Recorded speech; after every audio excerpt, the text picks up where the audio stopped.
സർവകലാ വല്ലഭ കലാശാല.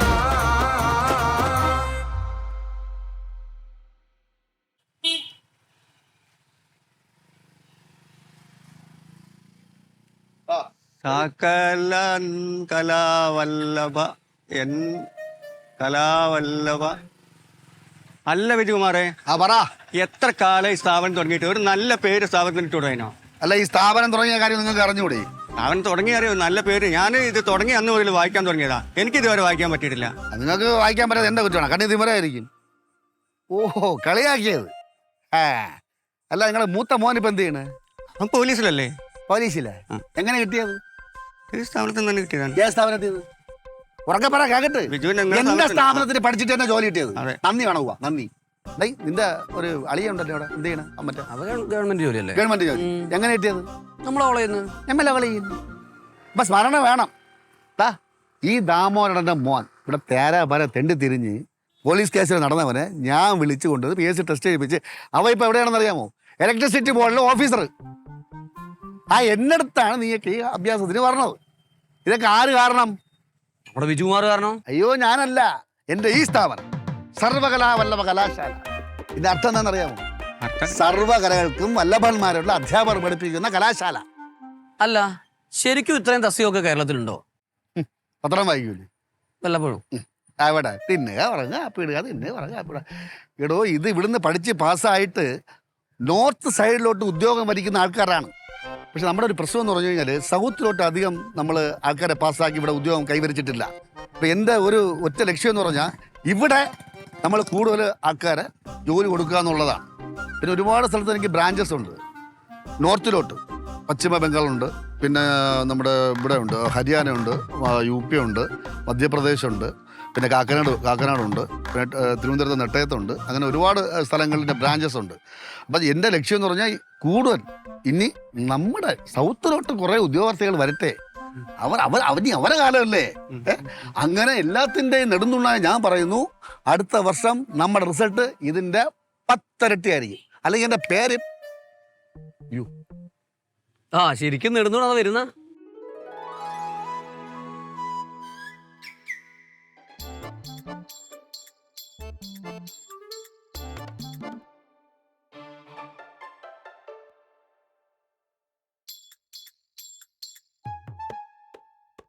ടീച്ചറെ വണ്ടിയുമേ കയറ്റിക്കൊണ്ടുവന്ന പ്ലാനാ?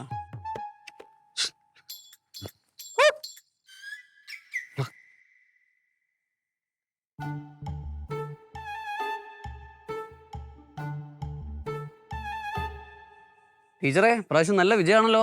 അല്ല, വിജയമൊക്കെ ശരി തന്നെയാണ്. പക്ഷെ ഇത്രയും കുട്ടികളൊന്നും ആ കോളേജിൽ പഠിച്ചിട്ടില്ലല്ലോ. ആ പാടെ 10-15 പിള്ളേര്, അതിൽ കൂടുതലില്ല. ആ 15 അതിൻ്റെ അകത്തുണ്ടാവും. നീയൊക്കെ തപ്പി കണ്ടുപിടി. നിനക്കൊന്നും വേറെ പണിയൊന്നുമില്ലല്ലേ? കോളേജിന്റെ ചരിത്രത്തിൽ പോലും ഇത്രയും കുട്ടികൾ ഉണ്ടായിട്ടില്ല. നാട്ടിക്കല്ലേ? അത് തന്നെ എനിക്കും പറയാനുള്ളൂ.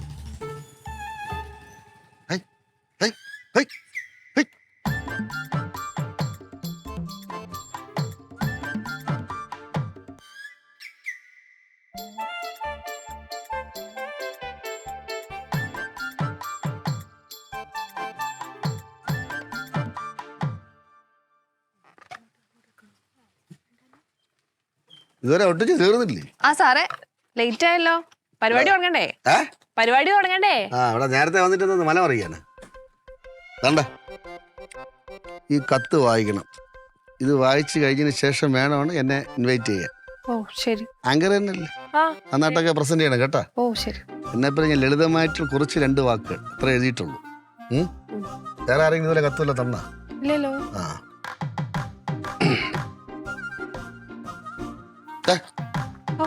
അതെ, ആ ടീച്ചറെ പേരെന്തോന്ന് മറന്നും പോയല്ലോ. നിഷ ടീച്ചർ ഇവിടെ വന്നാ? വന്നിട്ടുണ്ട് സാറേ. വന്നാ? ഓ, ഇന്നും കേറി.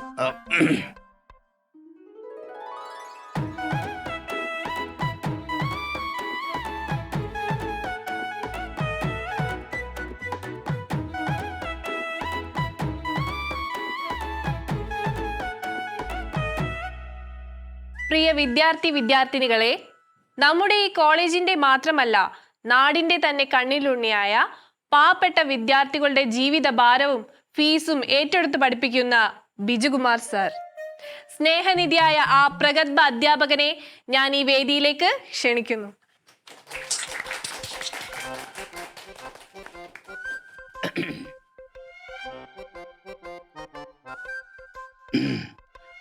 ഒരാള് ഒരു അവസരം വെച്ച് നീട്ടുമ്പോ അതിനെ തട്ടിത്തെറിപ്പിച്ച് കടന്നു പോകുന്ന ശരിയായ നടപടിയല്ല. കോളേജിലെ കാര്യം സംസാരിച്ച പോരെ. എന്നും പറയെ നടക്കുന്നതായിരിക്കും വിശ്വാസം.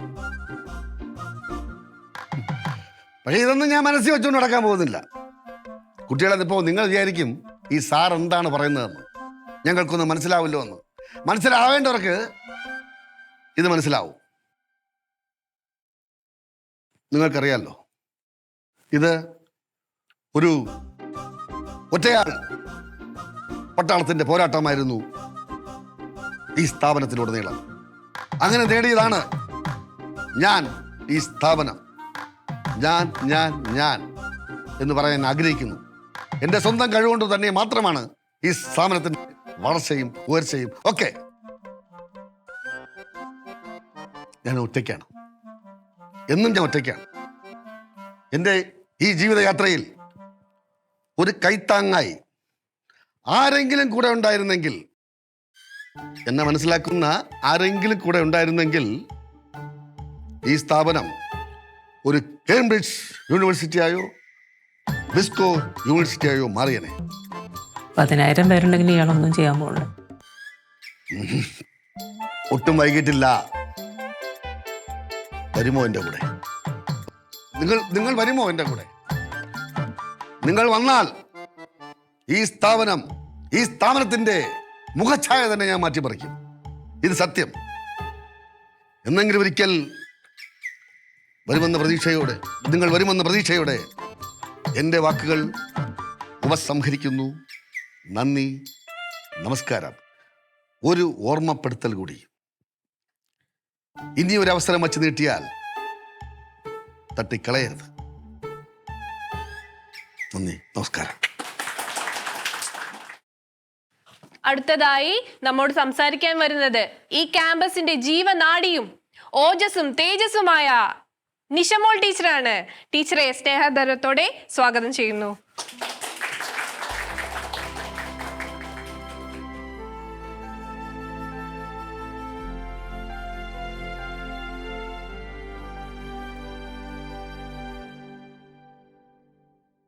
എൻ്റെ പ്രിയപ്പെട്ട മക്കളെ, ഞാൻ ഇത് പറഞ്ഞാൽ മതിയായത്, കൈയടിയെ പോയി. എല്ലാവർക്കും എൻ്റെ വിനീതമായ നമസ്കാരം.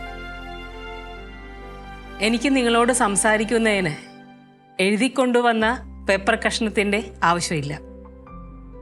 ഇത്രയും കാലം നിങ്ങളോടൊപ്പമുള്ള എൻ്റെ അനുഭവങ്ങളെല്ലാം, ആ സന്തോഷകരമായ നിമിഷങ്ങളെല്ലാം എൻ്റെ മനസ്സിലുണ്ട്. അതുമാത്രം മതി നിങ്ങളോട് എനിക്ക് സംസാരിക്കാൻ. ഇവിടെ നേരത്തെ ഒരാൾ സംസാരിച്ചപ്പോൾ പറഞ്ഞു ഞാനെന്ന്. ഈ ഞാനെന്ന് പറയുന്നത് തന്നെ ഒരു അഹംഭാവത്തിൻ്റെ ധ്വനിയാണ്. ഞാനെന്ന് പറഞ്ഞ ആൾ സ്വയം ഒന്ന് വിചാരിക്കണം, ഈ ഞാനിൽ ഒന്നുമില്ല എന്നുള്ള സത്യം. സംസാരിച്ചോണ്ടിരിക്കുന്നത് റീൽസ് കാണാൻ എപ്പോഴാണോ? ഹലോ, ഒന്ന് സംസാരിച്ചോട്ടെ. അവിടെ റീൽസ് എന്താണ് സാറേ ഇങ്ങനെ? എനിക്കെൻ്റെ പ്രിയപ്പെട്ട കുട്ടികളോട് ഒന്നേ പറയാനുള്ളൂ, പ്രത്യേകിച്ചും പെൺകുട്ടികളോട്. നമ്മുടെ ജീവിതത്തിലെ അവസാന വാക്കല്ല വിവാഹം എന്നുള്ളത്. വിവാഹം കഴിക്കുന്നതിന് ഞാൻ എതിരൊന്നുമല്ല കേട്ടോ. വിവാഹം കഴിക്കാം, പക്ഷെ നമ്മൾ വിവാഹം കഴിക്കുമ്പോൾ അയാൾക്ക് സ്വന്തമായ അഭിപ്രായങ്ങൾ ഉണ്ടായിരിക്കണം, വ്യക്തിത്വം ഉണ്ടായിരിക്കണം, നട്ടല് ഇരുമ്പിൻ്റെ കനമുള്ളതായിരിക്കണം. അല്ലാതെ ആ സ്ഥാനത്ത് റബ്ബർ ആവരുത്. എന്ത് പറ്റി സാർ? റബ്ബർ ഇവിടെ പഠിക്കുന്ന എല്ലാ കുട്ടികൾക്കും സ്വന്തമായി നല്ലൊരു ജോലിയും വരുമാനവും നല്ല ജീവിതവും എല്ലാം ഉണ്ടാവട്ടെ എന്ന് ഈശ്വരനോട് പ്രാർത്ഥിച്ചുകൊണ്ട് നിർത്തുന്നു. നന്ദി, നമസ്കാരം.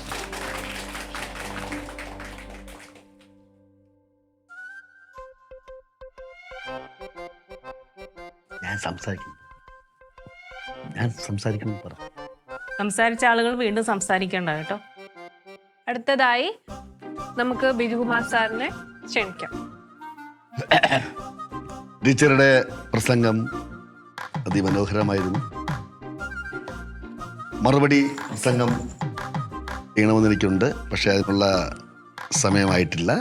അത് ഞാൻ കൊടുത്തോളാം, അല്ല ഞാൻ സംസാരിച്ചോളാം, വേറൊരു വേദിയിൽ ഞാൻ സംസാരിച്ചോളാം. ഓരോ വാക്കുകളും വളരെ മനസ്സിൽ തറയ്ക്കുന്ന വാക്കുകളായിരുന്നു.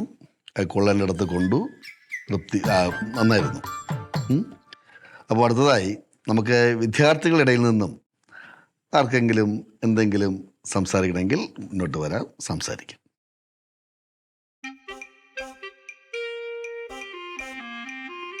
എനിക്ക് 2 വാക്ക് സംസാരിക്കാനുണ്ട് സാർ. ആര്? 2 വാക്ക് എനിക്ക് സംസാരിക്കണം. 2 വാക്കാ? 2 വാക്ക് പറഞ്ഞിട്ട് പോ.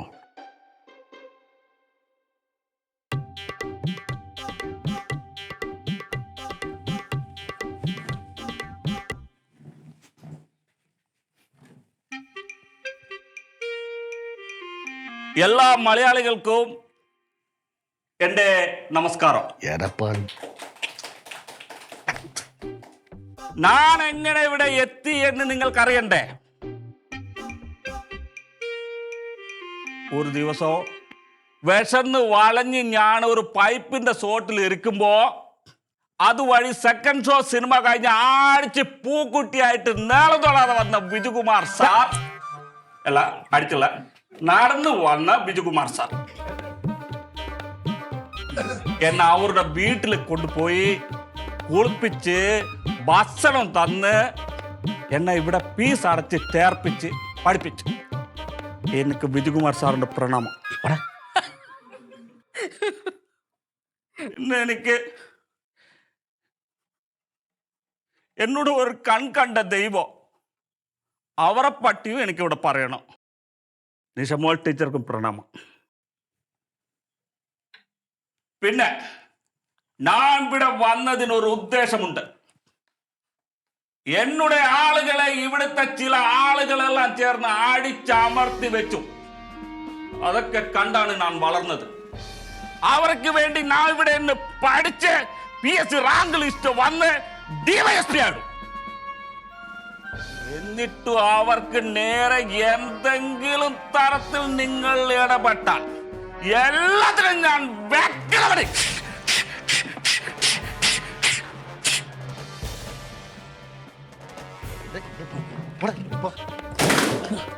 No problem sir, continue. എന്തായാലും ഇങ്ങനെ ഒരു അവസരം ഒരുക്കി തന്ന കിജംബായിക്ക് നന്ദിയുണ്ട്. നമ്മൾ ശ്രദ്ധിക്കേണ്ട ഒരു കാര്യം, ഇപ്പോൾ കിജംബായിയോട് സംസാരിച്ചപ്പോൾ നിങ്ങൾക്ക് പലർക്കും തോന്നിയിരിക്കാം ഇവരെന്ത് കോമാളിയാണ്, എന്താണ് കാണിക്കുന്നതെന്ന്. പക്ഷെ അങ്ങനെയല്ല, അവൻ്റെ മനസ്സിലുള്ള വേദനകളാണ് നമ്മളോട് പങ്കുവച്ചത്. വേദനയല്ല സാർ, കറക്റ്റ് കാര്യമാണ് അവൻ പങ്കുവച്ചത്. പിന്നെ വളരെ പ്രധാനമായ ഒരു കാര്യം സന്തോഷത്തോടു കൂടി അറിയിക്കുകയാണ്, ഈ നല്ല ഒരു വേദിയിൽ പങ്കെടുക്കാൻ കഴിയാതെ വിഷമിച്ച് നിൽക്കുന്ന ഒരാളുണ്ട്. അദ്ദേഹം പറഞ്ഞു നേരിട്ട് അദ്ദേഹത്തിൻ്റെ ആശംസകൾ അറിയിക്കാൻ പറഞ്ഞിട്ടുണ്ട്. നമ്മളെ വേറെ അറിയില്ല, നമ്മളെ പ്രിയങ്കരനായ പ്രിൻസിപ്പൽ. അദ്ദേഹം ഒരു പാചക വിദഗ്ധനാണെന്ന് അറിയാമല്ലോ.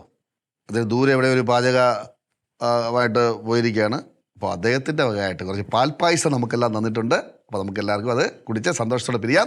ഇന്ന് മധുരത്തിൻ്റെ ദിവസമാവട്ടെ. Thank you. എല്ലാവർക്കും നന്മകൾ വരട്ടെ.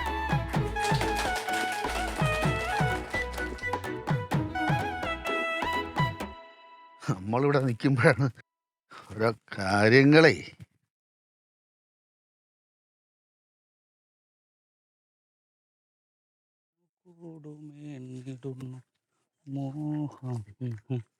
അയ്യ പാൽപ്പായസം നമുക്ക് ആണല്ലടാ ഈ മിച്ച വന്ന പായസം കൊണ്ട് പോയി. ഇത് ആർക്ക് കൊടുക്കാൻ? റൂംമേറ്റ്സ്.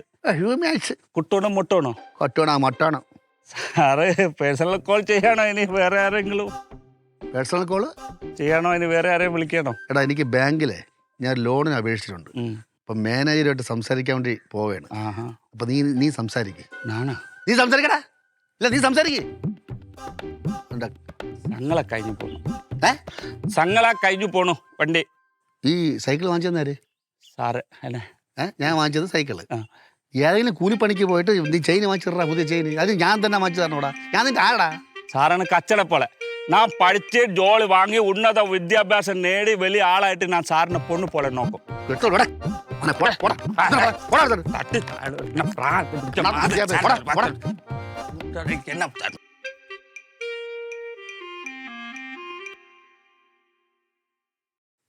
ആ ഹലോ, കേൾക്കാവോ? ആ അതെ, ഞാൻ പറഞ്ഞ കാര്യം ശ്രദ്ധിച്ച് കേൾക്കണം. കളാണ്ടി താഴത്ത് ഞാൻ നിൽക്കും. ഒരീച്ച പോലും അതുവഴി പോകില്ല. പിന്നെ മൂഴിക്കൽ രാജീവേട്ടനും പ്രേമേട്ടനും നിൽക്കും. എനിക്ക് രാജീവേട്ടൻ്റെ കേസിലൊരു സംശയമുള്ളൂ. അല്ല, കളർ വരാൻ പോയാൽ പിന്നെ അതിൻ്റെ പറയുള്ളൂ. കുഴപ്പമില്ല, പ്രേമേട്ടൻ നോക്കിക്കോളൂ. എന്നാലും അവിടെ രണ്ടുപേരുണ്ട്. ഒരുത്തരും പോകാൻ പോകണില്ല അതുവഴി. ആ കാര്യം നമ്മൾ ഏറ്റ്. പിന്നെ ബാക്കി കാര്യങ്ങളൊക്കെ ഞാൻ നേരിട്ട് കാണുമ്പോൾ പറയാം. ഫോണിൽ കൂടെ പറയണ്ട, പ്രശ്നമാണ്. ഓക്കെ, ശരി. ഒന്ന് ഫോണിൽ കൂടെ പറയണ്ടെന്ന് പറഞ്ഞില്ലേടേ. നേരിട്ട് കാണും സംസാരിക്കും. ശരി.